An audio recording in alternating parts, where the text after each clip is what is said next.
Welcome back to When Harry Met Board Games, where we feed our people with relatable content and our victory condition is your satisfaction. I'm Harry, and before we go any further, please don't forget to subscribe to our channel and click on that bell notification. That way, when we are doing our thing, YouTube lets you know. Today, we have another episode of Classic Board Game Corner. And for this episode, the classic that we will be covering is El Grande, a true classic indeed within our board game hobby. And this game is designed by Wolfgang Kramer and Richard Ulrich. And this game first was printed or published in 1995. It was the Spiel Des Jahres winner for 1996 the following year, and has been a very successful game among hobbyists and those who are more immersed in the hobby. It has not necessarily met or reached mass market success as some other games have. Now, I do want to point out that this game was first released or published by Hans and Gluck,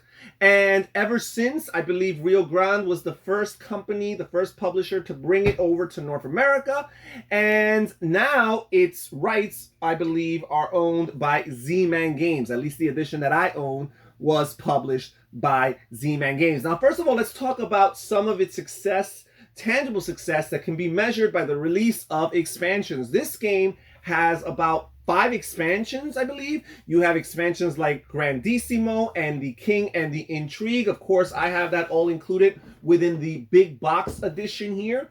But the point is that this game had enough success to see or warrant the addition of further content through expansions, which back in the mid-90s wasn't necessarily a must the way it is today. Nowadays, any game can have expansions. Lots of games have expansions before they're even released, right? So it's not as big of a deal. But back then, if a game had expansion or expansions, that meant that it was a successful game and that people were clamoring, requesting, begging for more material in order to add to their gameplay. Now, this game has also produced a spin-off, which is usually the sign of a very successful game. It's a very obscure game that most people have not heard of called El Caballero. And it's basically based on the reference to El Grande, where you have your caballero pieces, which are your pieces that you're placing down on the board. So this game is about the caballero, and he's venturing into the new world. And it's a tile laying or tile placement game a la Carcassonne, although this game was released in 1998,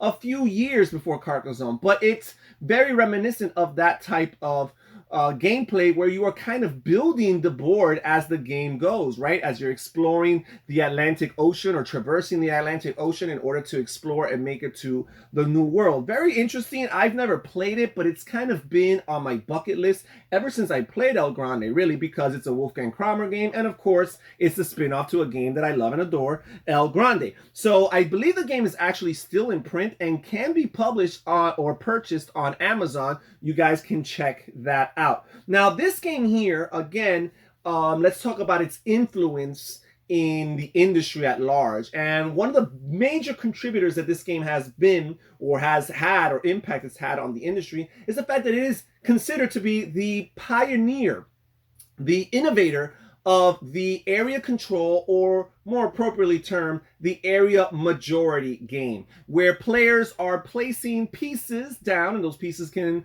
represent different things, workers, buildings, and what have you. They're placing pieces down on this physical, tangible board, divided or distributed among many spaces. Sometimes it's a geographical thing where it's a map of a country or a continent or what have you. Sometimes it's a different remote location, a building, something else, right? But the idea is you're placing these pieces down to represent your presence, and you're trying to have the majority or sometimes even secondary, tertiary amounts within those spaces. And this game really popularized it. I believe it may have been the first. It definitely was the one that made the most noise as far as that mechanism is concerned. And all these modern games that implement this area majority idea owe its success to a game like El Grande, the grandfather of the area majority games. If you track the history of the board gaming hobby and the games that were published and released shortly afterward, we're talking about late 90s, early 2000s, area majority was actually a very popular mechanism. Something like worker placement or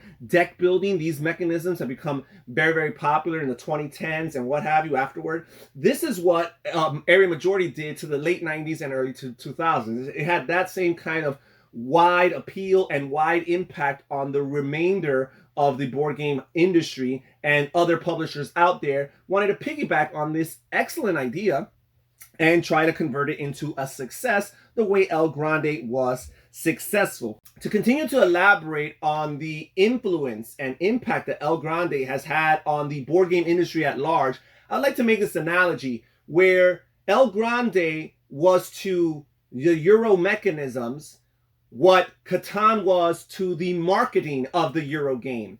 Catan opened the eyes worldwide, globally, for other publishers, other distributors, other markets in North America, in Asia, in South America, Africa, all these other parts of the world kind of came to recognize the Euro game or the German style game, which was a little bit different than games produced or published or created within their own respective markets. And they brought these games over, starting with Catan and many other games following, and it gave it a global market, a global appeal to this type of game, which we now refer to as Euro games.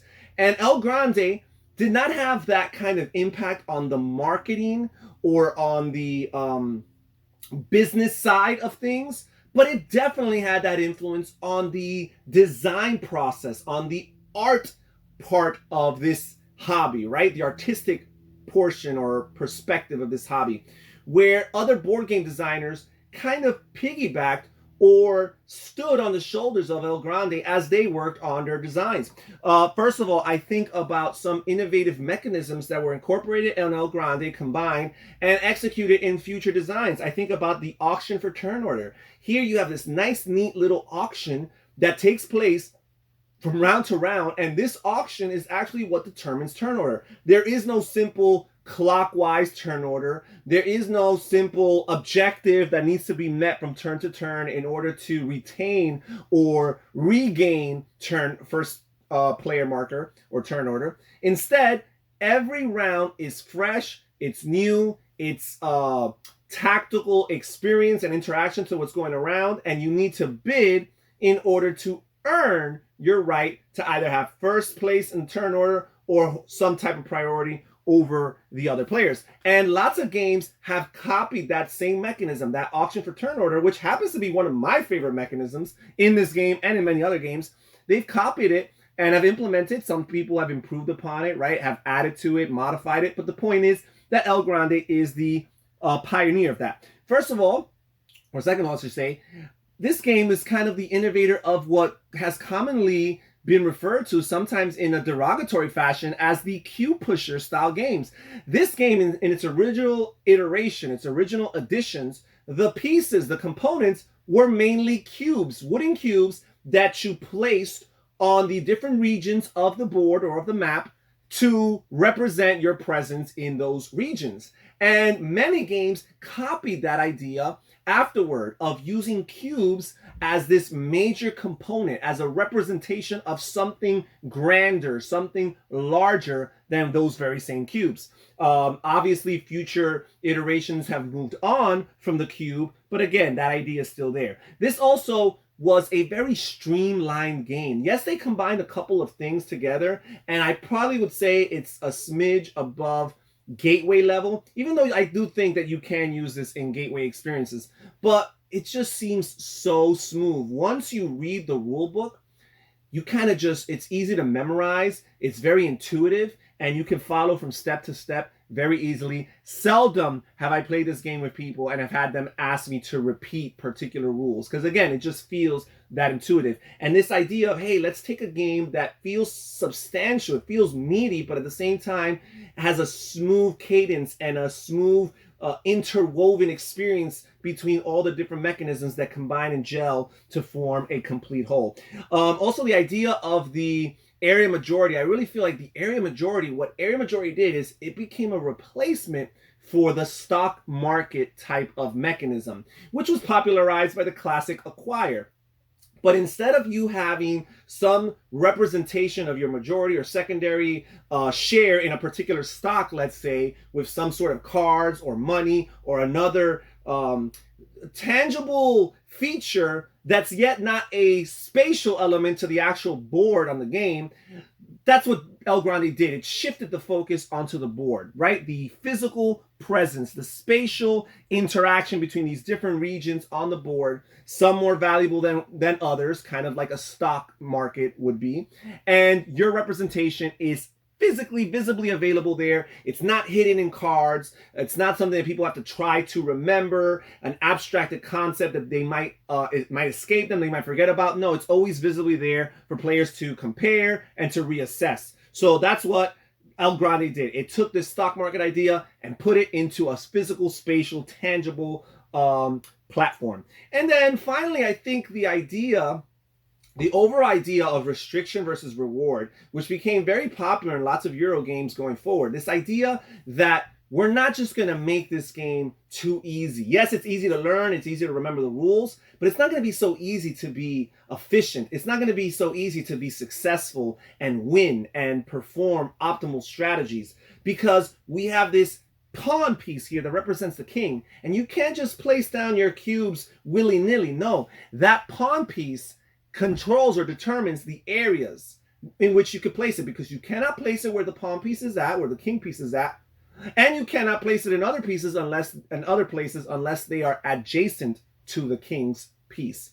So that forms a restriction and a challenge that players need to meet, and also they try to manipulate that restriction, right? Because there are ways of maneuvering that king piece in order to direct yourself or redirect yourself in another way to try to achieve your purposes and accomplish your goals. So there is that challenge, that incentive of manipulating that piece.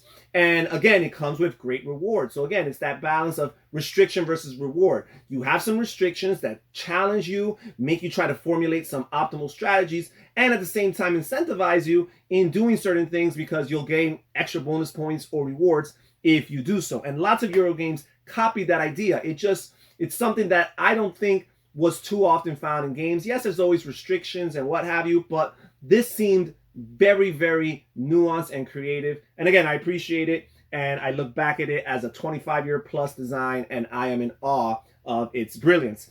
I'd like to talk a little bit about my experience with this game. First of all, I'd like to note that my wife lived in Spain for 5 years, actually, in her early childhood.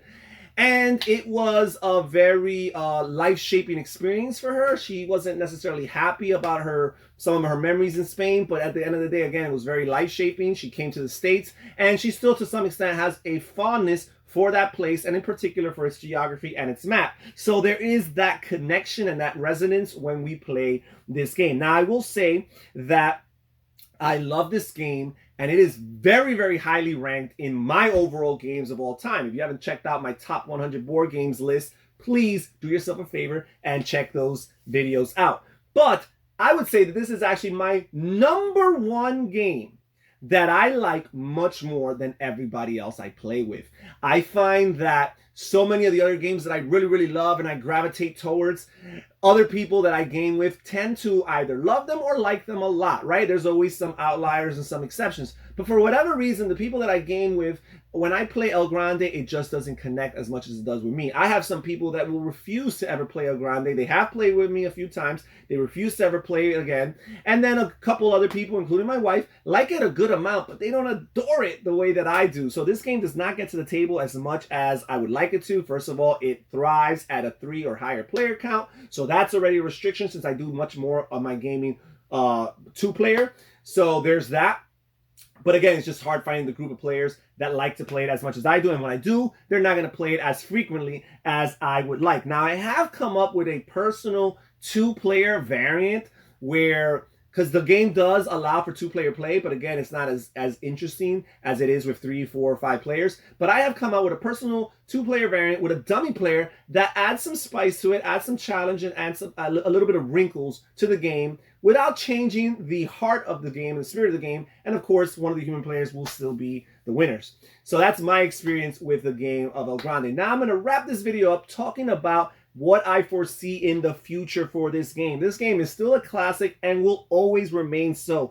This game is ranked, still to this day, in the top 100 board games on BoardGameGeek.com. So for those who think that I'm silly for having it in my top 100, it's still on BGG's top 100. And what's interesting is, more and more every day, the new games in BGG are overwhelming the old games and just knocking them back on the overall rankings. Yet this game perseveres. This game continues to thrive and succeed. And again, still ranked in the 70s. And I believe, if I'm not mistaken, I'm pretty sure is the highest ranked, well, it is the oldest game ranked within the top 100 board games of BGG's ranking. So that's something to consider if you have not yet played this game. This game is never going to be a mass market hit. It's been out there for 25 years and still hasn't become one. So obviously it's probably never going to go into that direction unless some famous person discovers it and promotes it. But within the hobby, it is a very successful game. And even though it's slowly climbing down on the BGG rankings, I think it still has a few years remaining there.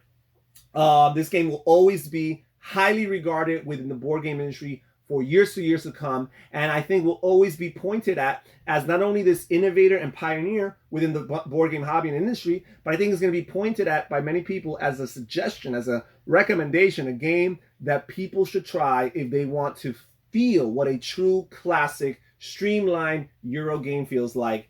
El Grande. And that's it for this episode. Thank you so much for joining us. Consider clicking on one of the videos on the screen. If YouTube is showing them to you, it's because they think there's a really good chance that you will like one of them. Also, click on the description down below for a link to my Patreon account and see and find a tier that works for you so that you can support this channel and become more involved with the behind the scene process. This is Harry saying take care everybody, stay safe, stay healthy, and have fun gaming. Bye-bye.